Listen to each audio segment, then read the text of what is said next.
Hello bull trackers दोस्तों, आखिर fade की मीटिंग हो गई और वैसा ही हुआ जैसा कि मैंने पिछले वीडियो में आपको बताया था। फेड ने 0.75% रेट हाइक किया, जो कि 1994 के बाद यूएस की हिस्ट्री में सबसे बड़ा रेट हाइक है। तो इस साल फेड ने 3 बार रेट हाइक अभी तक वो कर चुके हैं और फेड के रेट हाइक के साथ साथ बाकी देश के जो कंट्रीज हैं वो भी रेट्स को बढ़ा रहे हैं। तो बैंक ऑफ इंग्लैंड ने जो है अपने रेट्स को 13 इयर्स के हाईएस्ट लेवल पर पहुंचा दिया है। रिसेंटली उन्होंने फेड के साथ ही रेट को बढ़ाया है और वहां का इन्फ्लेशन भी जो है 40 इयर्स के हाईएस्ट लेवल पर 9% के रेट से चल रहा है। तो फेड के रेट बढ़ाने के कुछ घंटे के भीतर ही ब्राजील और सऊदी अरेबिया ने भी अपने रेट्स को बढ़ा दिया और स्विस नेशनल बैंक ने भी 15 साल में पहली बार जो है अपने कंट्री के रेट्स को बढ़ाया है। और ये कदम हमारे इंडियंस के लिए बहुत अच्छा है, क्योंकि रिसेंटली एक न्यूज़ आई है कि इंडियंस का जो पैसा स्विस बैंक में डिपॉजिट है वो 50% बढ़ गया है। और कई लोग जो हैं अभी वो काला धन वहाँ से लाने गए हुए हैं, लेकिन थोड़ा सा डिले हो रहा है, होपफुली जल्दी ही। और अर्जेंटीना ने तो हद ही कर दी, उन्होंने 3% रेट्स जो हैं अपने कंट्री के बढ़ा दिए। तो ओवरऑल अगर आप देखें तो फेड के साथ साथ जो है 44 कंट्रीज ने अपने रेट्स को बढ़ाया है रिसेंट टाइम में। और अब जो ये रिसेंट फेड का जो हाइक हुआ है इसमें आरबीआई का रिएक्शन अभी तक नहीं आया है और होपफुली जो है कुछ दिनों के अंदर भी आरबीआई उस पर कुछ कमेंट करे या शायद कोई एक्शन भी ले। तो इन सारे डेवलपमेंट्स का क्या इंपैक्ट होगा इकोनॉमी पर और मार्केट पर, आइए इसके बारे में हम बात करते हैं। तो पहले हम इकोनॉमी की बात करते हैं, इसका इकोनॉमी पर क्या इंपैक्ट हो सकता है। तो पहला इंपैक्ट जो होगा वो ये कि कंपनीज के रेवेन्यूज और प्रॉफिट्स गिरेंगे। दोस्तों इसके बारे में पिछले वीडियो में मैंने काफ़ी डिटेल में बात की थी कि कंपनीज के जो रेवेन्यू है वो 15% तक गिर सकते हैं इस सिचुएशन की वजह से। दूसरा जो बड़ा इंपैक्ट होने वाला है इस रेट हाइक्स की वजह से वो है रिसेशन। और वर्ल्ड रिसेशन का एक खतरा है और यूएसए में भी एक बड़ा खतरा है रिसेशन का, और ये इंडिकेशन हमें वहाँ के बॉन्ड यील्ड में दिख रहा है। और बॉन्ड यील्ड वहाँ पर इन्वर्ट हो गए हैं। जब बॉन्ड यील्ड इन्वर्ट होते हैं वो उस फेनोमेनन को हम कहते हैं जब जो है शॉर्ट टर्म बॉन्ड्स के जो यील्ड होते हैं वो लॉन्ग टर्म बॉन्ड के यील्ड से ज़्यादा होते हैं। अब दोस्तों इस बारे में हमने कई वीडियोस में, पुराने वीडियोस में बात की है। मैं आपको क्विकली बता देता हूँ कि जो बॉन्ड्स होते हैं वो अलग अलग ड्यूरेशन के होते हैं, 5 इयर्स, 10 इयर्स, 15 इयर्स, 20 इयर्स। तो शॉर्ट टर्म जिनका शॉर्ट मैच्योरिटी होती है, लॉन्ग टर्म जो है 20 साल 30 साल वाले बॉन्ड होते हैं। और यील्ड क्या होता है? यील्ड बेसिकली एक रिटर्न होता है। तो बॉन्ड्स जो होते हैं अगर आप देखिए तो वो एफडी की तरह फिक्स्ड इंटरेस्ट देते हैं, लेकिन एफडी आपकी जो होती है वो आप बेच नहीं सकते, लेकिन बॉन्ड अगर आप चाहें, अगर आप ओन करते हैं तो उसे बेच सकते हैं। तो उसकी ट्रेडिंग होती है स्टॉक की तरह। तो किसी बॉन्ड से आप कितना प्रॉफिट कमाते हैं वो डिपेंड करता है कि आप किस प्राइस पर खरीदते हैं, क्योंकि उसका जो रिटर्न होता है, जो उसका जो इंटरेस्ट होता है वो तो फिक्स्ड होता है, लेकिन आप नेट कितना मुनाफा कमाएंगे ये डिपेंड करता है कि आप किस प्राइस पर जो है बॉन्ड को खरीदते हैं। तो आपके बाय प्राइस और उसके फिक्स रिटर्न को यूज करके कितना वो बॉन्ड आपको प्रॉफिट देगा वो कैलकुलेट किया जाता है, उसे यील्ड कहा जाता है। तो यील्ड्स इन्वर्ट हो गई हैं, इसका मतलब हो गया है कि शॉर्ट टर्म जो बॉन्ड है, जो 5 इयर्स 10 इयर्स के जो बॉन्ड हैं, उनका यील्ड जो है लॉन्ग टर्म यानी कि 20 इयर्स 30 इयर्स के बॉन्ड के यील्ड से ज़्यादा हो गया है। तो बॉन्ड यील्ड से आप काफ़ी कुछ इकोनॉमी के बारे में और मार्केट के बारे में एनालाइज कर सकते हैं। इसलिए जो है ज़्यादातर इकोनॉमिस्ट और एनालिस्ट जो है इन इंडिकेटर्स को ट्रैक करते हैं। तो इंडिया में पिछली बार जो है बॉन्ड यील्ड कब इन्वर्ट हुए थे? तो 2015 में हुए थे। और 2015 में अप्रैल के बाद से हमें जो है मार्केट में 25% का जो है करेक्शन देखने को मिला था और मार्केट निफ्टी जो है 9100 से गिर के 6800 तक पहुंच गया था 3 से 4 महीने में। लेकिन उस वक्त की सिचुएशन जो है इतनी बुरी नहीं थी जितनी आज के दौर की है। काफ़ी सारे इंडिकेटर्स जो हैं पॉजिटिव भी थे और इंटरेस्ट रेट की इतने ज़्यादा बढ़ने के भी चांसेस नहीं थे। और इस वजह से जो है 25% गिरावट के बाद हमें मार्केट्स में एक अच्छी रिकवरी भी उस दौरान देखने को मिली। तो अगर आप इन इंडिकेटर्स को देखें तो 2023 तक जो है रिकवरी के कोई चांस नहीं है और हमें लगातार जो है इंटरेस्ट रेट्स बढ़ते हुए दिखेंगे, इकॉनमी में हमें पेन देखने को मिलेगा और उसका जो है मार्केट में भी इम्पैक्ट हमें देखने को मिलेगा। और इस सब की वजह से आप देखेंगे कि जो स्ट्रॉन्ग कैश फ्लो वाली कंपनीज हैं, जिनका सॉलिड बिजनेस मॉडल है, वो तो सर्वाइव कर जाएंगी, लेकिन जो फाइनेंशियली उतनी स्टेबल या स्ट्रॉन्ग कंपनी नहीं है, इतनी ज़्यादा प्रॉफिट मेकिंग कंपनी नहीं है, उनमें से कितनी सर्वाइव करेंगी ये देखने वाली बात है। फॉर एग्जाम्पल अगर आप देखिए एयरलाइंस, अभी तक चल रही हैं एयरलाइंस बहुत बढ़िया, लेकिन अगर क्रूड का प्राइस यहाँ से और 25-30% बढ़ जाएगा तो एयरलाइंस का क्या होगा, it is anybody's guess. Already airlines में हम देख रहे हैं कि किस तरीके की प्रॉब्लम्स आ रही हैं और काफ़ी फ्लाइट्स को वो कैंसिल कर रहे हैं टू सेव मनी। तो सिर्फ एयरलाइंस ही नहीं, और भी कई सेक्टर्स हैं जो खतरे में आ सकते हैं। और स्पेशली जो वो कंपनीज हैं, जो स्टार्टअप्स हैं, जो बहुत ज़्यादा ग्रो कर रही हैं लगातार इन्वेस्ट करके, वो जो हैं उन पर एक बहुत बड़ा जो है उनके सर्वाइवल पर क्वेश्चन मार्क रहेगा। और वही कंपनीज जो हैं जो इकॉनमी पर भी और बैंक्स को भी बहुत ज़्यादा लॉसेस दे सकती हैं। ऐसा मैं नहीं कह रहा, बल्कि कई और एनालिस्ट भी ऐसा कर रहे हैं कि अगली जो फाइनेंशियल क्राइसिस होगी उसके लिए ये स्टार्टअप कंपनीज ही रिस्पॉन्सिबल होंगी। लेकिन बहुत से लोग इस रियलिटी को एक्सेप्ट नहीं कर पा रहे हैं और वो हिस्ट्री से भी कुछ नहीं सीखना चाह रहे हैं। और दोस्तों, मार्केट में ऐसा कहा जाता है कि जो 4 सबसे ज़्यादा खतरनाक वर्ड्स हैं मार्केट में, वो ये हैं कि दिस टाइम इट्स डिफरेंट। आप देखिए क्रिप्टो मार्केट में क्या हो रहा है। अभी 6-8 महीने पहले तक क्रिप्टो का बोलबाला था, हर कोई क्रिप्टो की बात कर रहा था। हर यूट्यूबर, चाहे किसी भी फील्ड का यूट्यूबर हो, वो क्रिप्टो को प्रमोट कर रहा था। टीवी पर क्रिप्टोज के ऐड आते थे, IPL में क्रिप्टोज के ऐड आते थे। और आज देखिए क्या हो रहा है, कितने सारे जो है क्रिप्टोज जो हैं बिल्कुल ज़ीरो हो गए।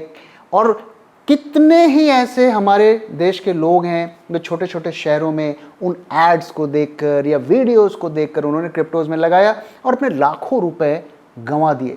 और हम हर 4-5 सालों में इस तरीके के इवेंट्स देखते हैं, या तो स्टॉक मार्केट होता है या कोई और मार्केट होता है जहाँ पर लोग पैसा अपना जो है लुटाते हैं। और उनकी गलती सिर्फ इतनी ही होती है कि वो सिर्फ FD के रेट से ज़्यादा रिटर्न खोजते हैं और इसी लालच में अपना कैपिटल भी गंवा देते हैं। इसलिए दोस्तों, मैं हमेशा आपको वार्न करता हूं कि मार्केट में जब भी पैसा लगाइए बहुत सोच समझ के लगाइए, कंजर्वेटिव बन के लगाइए, क्योंकि अचानक से क्राइसिस आती है और अक्सर वो आपके पूरे पैसे को खा जाती है ऐसे इन्वेस्टमेंट्स में। तो हमें FD के रिटर्न को बीट करने से ज़्यादा हमें अपने कैपिटल की सेफ्टी के बारे में सोचना चाहिए। तो मेरे से अगर आप पूछेंगे स्मार्ट इन्वेस्टर कौन है, स्मार्ट इन्वेस्टर वो है जो अपने कैपिटल को प्रोटेक्ट करता है, और जो कैपिटल को प्रोटेक्ट करते हुए प्रॉफिट बनाता है वो एक्सपर्ट इन्वेस्टर होता है। तो आइए अब हम मार्केट की बात करते हैं और मैं मार्केट से रिलेटेड कुछ इंटरेस्टिंग डेटा आपके साथ शेयर करता हूं। दोस्तों, कुछ टाइम पहले मैंने एक वीडियो पब्लिश किया था और वहां पर मैंने NSE के स्टॉक्स के बारे में बात किया था, उनके एडवांस डिक्लाइन के बारे में बात किया था कि कितने स्टॉक्स ने कितना रिटर्न दिया। और आज मैं आपसे जो है BSE के स्टॉक्स के बारे में एक इंटरेस्टिंग डेटा शेयर करने जा रहा हूं। तो BSE का अगर एडवांस डिक्लाइन रेशियो देखें, एडवांस डिक्लाइन रेशियो यानी कि कितने स्टॉक्स ने पॉजिटिव रिटर्न दिया और कितने ने नेगेटिव रिटर्न दिया। तो अगर आप एडवांस डिक्लाइन देखें तो पिछले 2 महीने से जो है वो 1 से नीचे है, यानी कि ज़्यादा स्टॉक्स गिरे और कम स्टॉक चढ़े। तो अगर आप जो मई का डेटा देखें तो वो करीब 0.85 एडवांस डिक्लाइन रेशियो था, और जो कि थोड़ा सा बढ़ के मई में 0.93 हो गया। लेकिन ये दोनों महीने जो है 1 से नीचे रहा, यानी कि मेजॉरिटी ऑफ स्टॉक्स जो हैं वो डाउन रहे। और ये डेटा इंपॉर्टेंट क्यों है, तो 2020 के बाद पहली बार ऐसा हुआ है कि 2 कंसेक्यूटिव मंथ्स जो है एडवांस डिक्लाइन रेशियो 1 से नीचे रहा BSE में। वहीं अगर हम मिड कैप और स्मॉल कैप की बात करें तो निफ्टी स्मॉल कैप 100 इंडेक्स जो है इस वक्त अप्रैल 2021 से अगर आप लें तो लोएस्ट लेवल पर है। और मिड कैप की अगर बात करें तो मिड कैप जो है जून 2021 से अगर आप लें तो इस वक्त लोएस्ट लेवल पर है।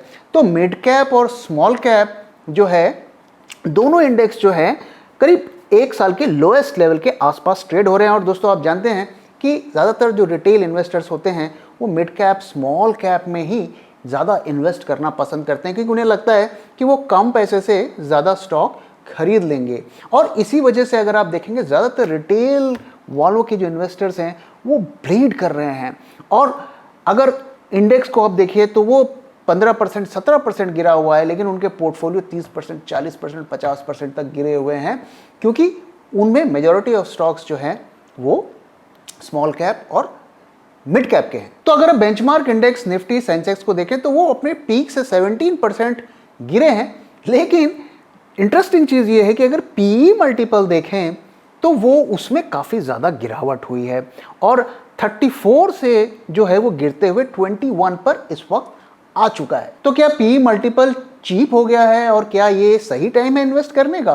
तो इसके बारे में हम थोड़ी देर में बात करेंगे। लेकिन ये सारे इंडिकेटर्स आपको ये बता रहे हैं कि बाजार की जो हालत है वो बहुत अच्छी नहीं है। और यही कारण है दोस्तों कि एफआईआईज जो है लगातार नॉन स्टॉप सेलिंग कर रहे हैं। और इस साल अगर आप देखें तो उन्होंने 26 बिलियन यूएस डॉलर्स यानी कि 2 लाख करोड़ रुपीस की सेलिंग ऑलरेडी कर दी है। तो अगर आप जैन से मार्च तक का डेटा देखें तो एवरेज उन्होंने 35,000 करोड़ की सेलिंग की है। अप्रैल में उन्होंने सेलिंग थोड़ी सी कम की और 15,000 करोड़ की और मई में उन्होंने बढ़ा के 42,000 करोड़ की सेलिंग की। और अभी देखिए जून में हमारे 10-15 दिन ही हुए हैं और उन्होंने ऑलरेडी 30,000 करोड़ की सेलिंग कर दी है। तो मेरा ऐसा अनुमान है कि इस महीने भी वो 50,000 से ऊपर की मार्केट में सेलिंग करेंगे।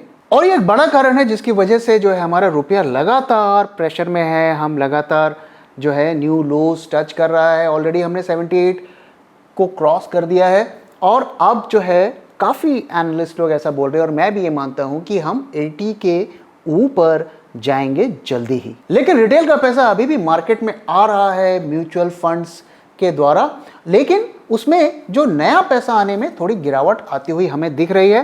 तो अगर हम सिप की बात करें तो अप्रैल के महीने में करीब 23 लाख नए सिप्स खोले गए और वही मई में वो गिरकर 19.7 लाख हो गए। तो करीब 15% का ड्रॉप हमें देखने को मिला है। तो दोस्तों जैसा कि मैं आपको बार बार बताता हूं कि रिटेल का पैसा तब तक आता रहेगा या आता जाएगा जब तक मार्केट जो है ऊपर जाता जाएगा, क्योंकि उसी से उसको एक जो है मोटिवेशन मिलता है। लेकिन अगर मार्केट में बहुत ज़्यादा वोलेटिलिटी होती है, उतार चढ़ाव होता है या गिरता है, तो वो रिटेल वाला थोड़ा घबरा जाता है, तो वो पैसा नया पैसा लगाने से कतराता है और पुराने पैसे को वो तभी तक कंटिन्यू करता है जब तक कि उसके पोर्टफोलियो में उसे प्रॉफिट्स दिख रहे हैं। और जैसे जैसे वो लॉसेस में आते जाते हैं तो वो अपने जो है पोर्टफोलियो को कट करते जाते हैं। तो ये तो ही मार्केट और इकोनॉमी पे इम्पैक्ट की बात। अब ये सब डिस्कशन से दो मेजर क्वेश्चंस जो हैं उठते हैं। पहला ये कि क्या आरबीआई भी रेट बढ़ाएगा? तो दोस्तों आरबीआई ने पिछले साइकिल में 0.5 रेट बढ़ाया और रेपो रेट को 4.9% पर ले गया, जो कि प्री कोविड टाइम से अभी भी कम है। तो इकोनॉमिस्ट का ऐसा मानना है कि आरबीआई जो है इसको 7% तक ले जाएगा और इस साल मतलब इस फाइनेंशियल ईयर में 6.25 तक ले जाएगा और उसके बाद उसे 7% तक ले जा सकता है। लेकिन ये सारी चीज़ों को इतने आसानी से प्रेडिक्ट करना बहुत मुश्किल होता है, क्योंकि जो सिचुएशन होती है उसमें भी बदलाव होता रहता है। क्या होगा अगर क्रूड का प्राइस यहाँ से और 25, 30, 50 डॉलर बढ़ जाए तो situation would be entirely different. क्या होगा अगर कोई और जो है मिलिट्री कॉन्फ्लिक्ट हो जाता है कहीं? तो इन चीज़ों को जो है हमें टाइम टू टाइम इवैल्यूएट करते रहना पड़ता है और उसके हिसाब से ही चलना पड़ता है। इसलिए जो है हर जो आरबीआई या सेंट्रल बैंक की कमेंट्री होती है उसे अगर आप सुनेंगे पढ़ेंगे तो उस वक्त की सिचुएशन का अंदाजा आपको लगेगा। और जहां तक फेड की बात है तो फेड को भी इस साल 1.75% मिनिमम जो है रेट को और बढ़ाना है, ऐसा कई एनालिस्ट लोग का मानना है। और अगले साल भी जो है रेट को फर्दर उन्हें जो है और बढ़ाना पड़ेगा, ऐसा एनालिस्ट लोग कह रहे हैं। तो आप देखेंगे कि 2023 तक जो है रेट्स बढ़ने का सिलसिला जारी रहेगा। अब दूसरा क्वेश्चन ये है कि जैसा कि मैंने बताया कि पी मल्टीपल जो है 34 से गिरकर जो है 21 पर आ गया है, तो क्या अब स्टॉक सस्ते हो गए हैं? क्या ये सही लेवल है एंट्री करने के लिए? तो पहली बात तो ये कि ये जो ड्रॉप हुआ है ये इंडेक्स की कंपनीज का पीई ड्रॉप हुआ है, छोटी कंपनीज का इसमें डेटा नहीं है। लेकिन एक एनालिसिस के अनुसार जो है यहाँ से पीई मल्टीपल्स और 20% गिरने चाहिए, और इसका जो एनालिसिस का जो बेसिस ये है कि जिस तरीके से हमारी करेंसी वीक हो रही है और बॉन्ड यील्ड्स जिस तरीके से बढ़ रहे हैं, तो उनको कंसिडर करके ये जो है इन्फ्रेंस निकाला गया है कि 20% और फर्दर जो है पी मल्टीपल्स पे जो है गिरावट हो सकती है। तो दोस्तों ये समय वो नहीं है कि जिसमें आपको लगे कि अरे यार पी मल्टीपल इतना गिर गया है, 15,000 से नीचे मार्केट जाएगा नहीं, चलो फटाफट पैसा लगाते हैं, ताबड़तोड़ शेयर को खरीदते हैं। तो ये वो टाइम नहीं है। लेकिन अगर आप जो है क्वालिटी स्टॉक्स को एक्यूमुलेट करना चाहते हैं तो आप उसे छोटी छोटी क्वांटिटी में एक्यूमुलेट करना शुरू कर सकते हैं।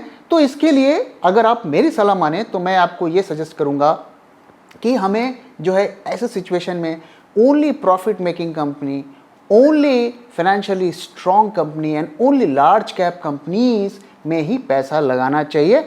अगर आप स्टॉक एनालिसिस करना जानते हैं, उसकी वैल्यूएशन करना चाहते हैं, तो बेशक आप दूसरे स्टॉक्स को एक्सप्लोर करिए। लेकिन अगर आपको उतनी समझ नहीं है तो play safe, pick fundamentally strong company, profit making companies and large caps, और उसमें जो है आप जो है धीरे धीरे पैसा लगा सकते हैं। लेकिन एक चीज़ को ध्यान में रखिए, और मैं बार बार आपसे कहता हूं कि किसी भी बड़ी गिरावट में जो है लार्ज कैप स्टॉक्स जो है 40 to 50% गिर जाते हैं, मिड कैप्स जो है 60 to 70% गिर जाते हैं, और जो स्मॉल कैप होते हैं वो 80 to 90% तक गिर जाते हैं। तो अगर आप अभी पैसा लगाएंगे तो आपको इस चीज़ को दिमाग में रखना पड़ेगा कि ये स्टॉक में हमें इतनी गिरावट देखने को मिल सकती है।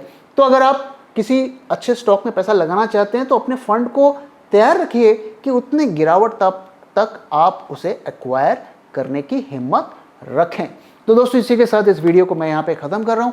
आशा करता हूँ आपको वीडियो पसंद आया, और पसंद आया तो प्लीज़ वीडियो को लाइक करिए, अपने दोस्तों के साथ शेयर करिए और हमारे चैनल को सब्सक्राइब करिए। Thank you very much for time दोस्तों। मैं जल्दी आऊँगा एक और नए वीडियो के साथ।